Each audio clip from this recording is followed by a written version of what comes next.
How often, like, this is so funny though. Like, when you think about having sex with a partner and they try to penetrate you before you're ready, but you let them. It's funny because, like, like, maybe you think back to the last time you self-pleasured or you had a masturbation session, do you treat yourself the same way? Clitoris right away? Like, how do you approach yourself? Or to approach you like that? We're all guilty of it. Guilty, guilty, guilty. You know? Um, so I hear you on like the resistance, because definitely I've been there before. And when I experienced that resistance, it was like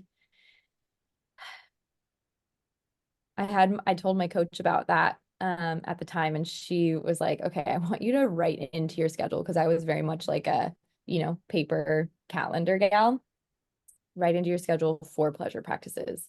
And they can be like whatever you want them to look like, but one of them has to be a wand practice. And I'm like, okay. But it ended up being like the best freaking thing.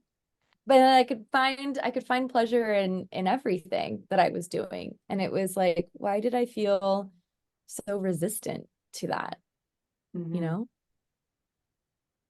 Like what are we worried about something happening when we do slow down? Like, is someone dropping the ball? What responsibility are we holding? Responsibility that's not really ours, and that's why we feel we have to like keep the speed up.